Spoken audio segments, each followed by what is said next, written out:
मारू महिला पंजवां, घर तीजा अष्टपदियाँ। एक ओंकार सदगुर प्रसाद। लख 84 भ्रमते भ्रमते, दुर्लभ जन्म अब पायो। रे मूड़े तू हो छे रस लपटायो। अमृत संग बसत है तेरे, बिखिया स्यों उलझायो। रहाओ रतन जबे हर बन जनायो, कालर लाल चलायो। जय घर में तुध रहना बसना, सो घर चीत न आयो। अटल अखंड प्राण सुखदाई, एक निमक नहीं तुझ गायो। जहाँ जाना सो थान विसार्यो, एक निमक नहीं मन लायो। पुत्र कलत्र गृह देख समग्री, इसी में उलझायो। जित को लायो तित ही लागा, ऐसे कर्म कमायो। जो भयो कृपाल ता साध संग पाया, जन नानक ब्रह्म ध्यायो। जो भयो कृपाल ता साध संग पाया, जन नानक ब्रह्म ध्यायो। सत्कारयोग सत्संगियो, वाह गुरु जी का खालसा, वाह गुरु जी की फतेह। मारू राग में गुरु अर्जन देव जी महाराज जी का ये शब्द अष्टपदी के रूप में है। 1017 अंग पर ये शब्द शोभायमान है। इसमें महाराज ने मनुष्य के संसार में आगमन और उसके क्रियाकलाप को दर्शाया है। सत्संगियों, सनातन धर्म के अनुसार प्रभु ने सृष्टि अपनी मर्जी से बनाई है। उसमें 84 लाख प्राणी पैदा किए हैं। 84 लाख योनियों की उत्पत्ति प्रभु ने की है, ऐसा सनातन धर्म मानता है। महाराज ने उसी का जिक्र किया है, लाख 84। 84 लाख योनियों में प्राणी विचरता है, उसका आवागमन होता है।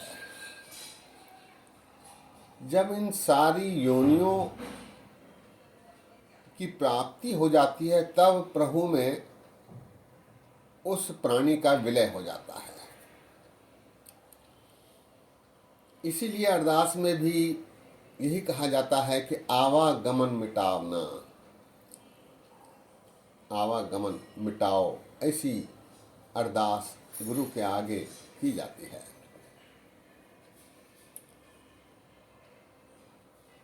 यहाँ महाराज कहते हैं, लख 84 भ्रमते भ्रमते दुर्लभ जन्म अब पायो।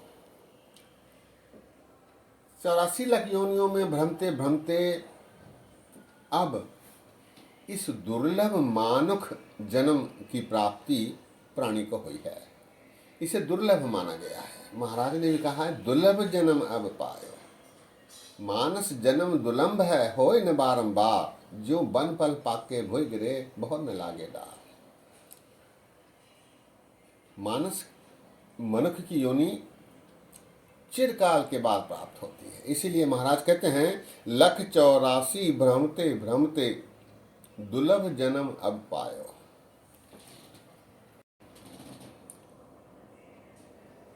मनुष्य की प्राप्ति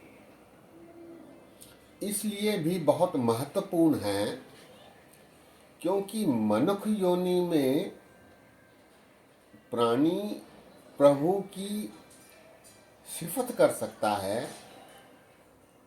प्रभु को प्रसन्न कर सकता है और अपनी योनियों को काटने में समर्थ हो सकता है। इसीलिए इस मनुष्य योनि को बहुत महत्वपूर्ण माना गया है। 184 भ्रमते भ्रमते दुर्लभ जन्म अब पायो। हे मनुष्य, कई भटकना के बाद तुझे इस मनुष्य योनि की प्राप्ति हुई है। इस मनुष्य जन्म में आने के बाद मनुष्य क्या करता है, इसका जिक्र करते हुए महाराज आगे कहते हैं, वे मूढ़े तू होछे रस लपटायो। मूढ़े अर्थात मूर्ख, अनजान, ना समझ। हे ना समझ मनुष्य, तू इस मनुष्य योनि में आकर बेकार के रस में लिपटा रहा। होछे अर्थात बेकार, होछे रस लपटायो, इसी रस में लिपटा रहा। रस अनेक प्रकार के रस, पारिवारिक रस, धन का रस, सत्ता का रस, अहंकार का रस, काम वासना का रस, अनेक प्रकार के रसों में जो होछे हैं, बेकार हैं। हे नासमझ मनुष्य, तू इन बेकार के रस में लिपटा रहा, अपना जन्म गंवा रहा है। रे मूढ़े तू होछे रस लपटाए। आगे महाराज कहते हैं, अमृत संग बसत है तेरे बिखिया स्यों उलझाए। अमृत संग बसत है तेरे, मोको कहाँ ढूंढे रे बंदे, मैं तो तेरे पास में, ना मैं मंदिर ना मैं मस्जिद, ना काबे कैलाश में। हरजियो गुफा अंदर रख के वाजा पौन बजाया, बजाया वाजा पौन, 9 द्वारे प्रगट किए 10वां गुप्त रखाया। इस घड़ी में अमृत भरपूर है। अमृत संग बसत है तेरे बिखिया से उलझायो। इस अमृत को छोड़कर विष रूपी रसों में तू उलझ के रह गया है। विष रूपी मनोरंजक साधनों में उलझ के रह गया है। घर बनाने में रह गया, घर बसाने में रह गया, नौकरी पाने नौकरी खोने में रह गया, धन की कमाई में रह गया। ये आवश्यक है। महाराज गुरु नानक देव जी ने भी 17 वर्ष तक खेती की, लेकिन धन प्रभु प्राप्ति की साधना के लिए उपयोग में आए, इसके लिए कमाया जाना चाहिए, संचय करने के लिए नहीं। अमृत संग बसत है तेरे बिखिया स्यों उलझायो। इस विष रूपी रस में तू उलझ के रह गया। रहाओ रतन जवे हर बन जन आयो, कालर लाद चलायो। आया तो था, तू आया लाहा लैंड, लगा किते को फक्कड़े, सब मुगदी चली रैन। बेकार के कामों में उलझा रहा।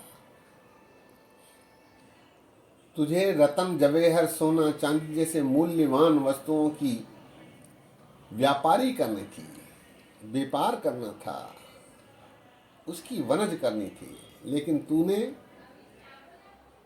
क्या संचित किया है? कालर लाद चलाए। और कालर अर्थात बेकार की वस्तुएं, खाक, वो लाद कर सिर पर पापों की गठरी उठाकर तू जा रहा है।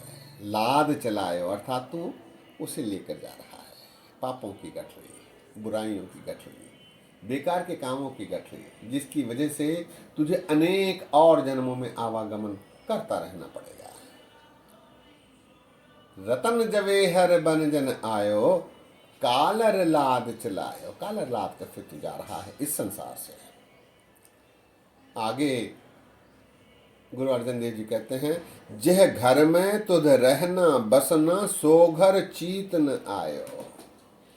तुझे साध संगत में रहना था, साध संगत सत्संग करनी थी, अच्छे लोगों के साथ रहना था, गुरुद्वारे आना था, गुरबाणी पढ़नी थी, गुरबाणी पर विचार करना था। तूने ऐसा नहीं किया। गुरुद्वारे आकर भी गुरबाणी पढ़ने से वंचित रहा, गुरबाणी पढ़कर भी उसे समझने से वंचित रहा, उसे समझकर उस पर चलने से वंचित रहा। जह घर में तुध रहना बसना, रहना बसना अर्थात पढ़ना समझना उस पर चलना। सो घर चीत न आयो, तो तूने उसे याद नहीं रखा। अटल अखंड प्राण सुखदाई, एक निमक नहीं तुझ गायो। उस परमात्मा को तो याद रखना था, उस परमात्मा द्वारा समाज में निर्धारित आचरण का पालन करना था। ये तूने नहीं किया। अटल अखंड प्राण सुखदाई, वो अटल है, अखंड है, प्राणों को सुख देने वाला है।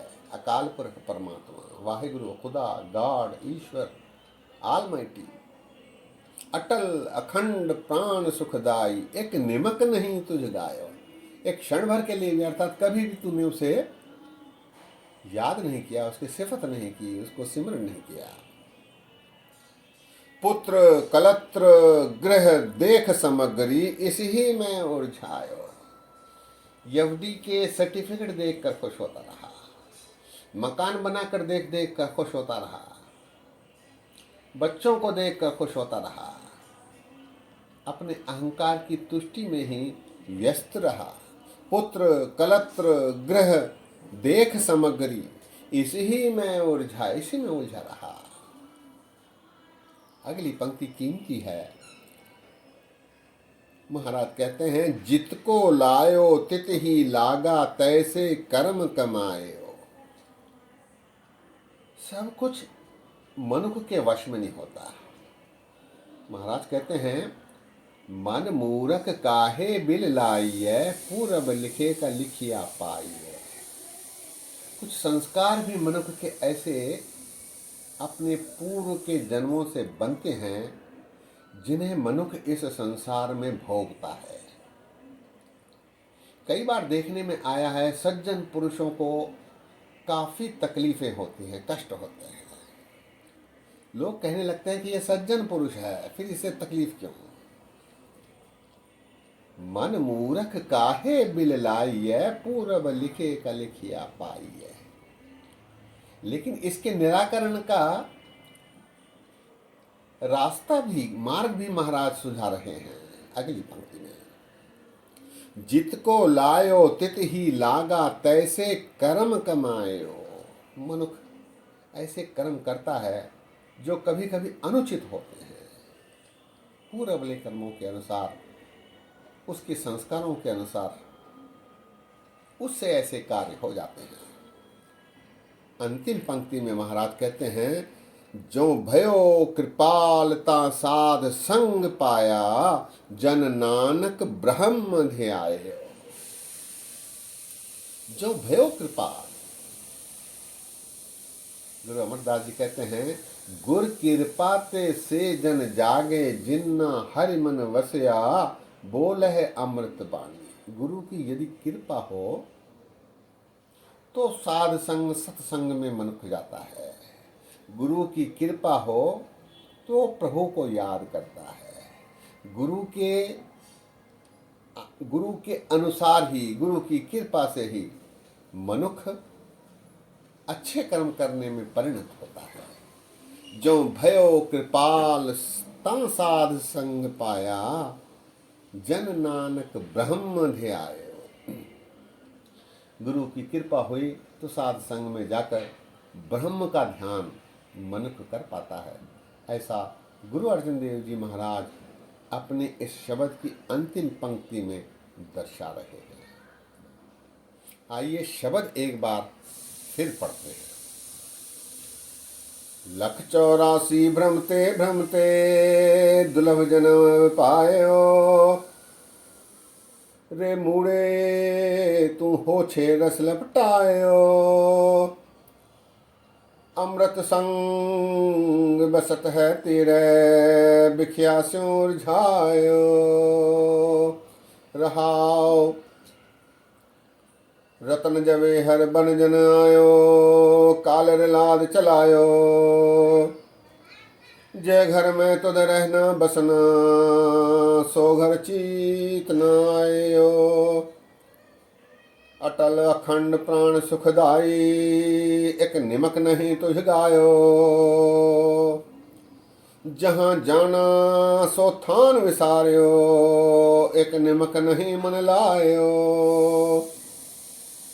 पुत्र कलत्र गृह देख समगरी, सी में उलझायो। जित को लायो तित ही लागा, तैसे कर्म कमायो। जो भयो कृपाल ता साध संग पाया, जन नानक ब्रह्म ध्यायो। जो भयो कृपाल ता साध संग पाया, जन नानक ब्रह्म ध्यायो।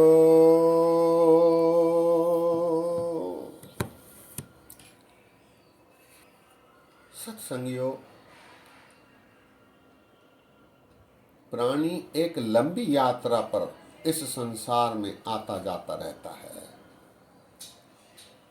इस क्रम में उसे एक दुर्लभ योनि की प्राप्ति होती है, वो है मनुष्य की योनि। यही एक योनि ऐसी है जिसमें प्रभु की प्राप्ति के प्रयत्न किए जा सकते हैं। क्योंकि मनुष्य की परिणति होती है, ज्यों जल में जल आए कटाना, त्यों ज्योति संग ज्योत समाना। मिट गए गवन पाए विश्राम, नानक प्रभु के सद कुर्बान। इस लंबी यात्रा में मनुष्य की दुर्लभ योनि प्राप्त होने पर इसे गंवाना नहीं चाहिए। इसी की ओर इशारा गुरु अर्जुन देव जी महाराज जी ने इस शब्द के माध्यम से किया है। सत्संगियों, गुरु ग्रंथ साहब जी में 5500 से अधिक शब्द हैं। इसके खुलासे के रूप में सैकड़ों पौड़ियां और कवित भाई गुरदास जी ने रचे हैं। फिर गुरु की महीन बारीकियों को भाई नंदलाल जी ने और भाई संतोख सिंह जी ने सूरज प्रकाश में, भाई नंदलाल जी ने गंजनामा आदि रचनाओं में दर्शाया है। हमें इनका सदुपयोग करना चाहिए। केवल गुरुद्वारे जाकर माथा टेक कर थोड़ी देर बैठकर लंगर में लंगर छककर सेवा करने मात्र से सफलता संदिग्ध रहती है। वाणी पढ़ना चाहिए, समझने के लिए पढ़ना चाहिए, समझने के बाद उस पर चलने की कोशिश करनी चाहिए। गुरु की कृपा प्राप्ति के लिए अरदास करनी चाहिए। गुरु की कृपा प्राप्ति के लिए सबसे पहले योग्य बनना होगा। रहने की पाबंदी करनी होगी, आंतरिक रहनी और बाहरी रहनी। इन सारी बातों को ध्यान में रखना आवश्यक है। इन्हें वरीयता, प्रेफरेंस देना चाहिए। इतने वचन प्रमाण करो। बोलते समय गलतियां हुई हैं, दास को अनजान जानकर क्षमा बख्शो। फतेह गजाओ, वाह गुरु जी का खालसा, वाह गुरु जी की फतेह।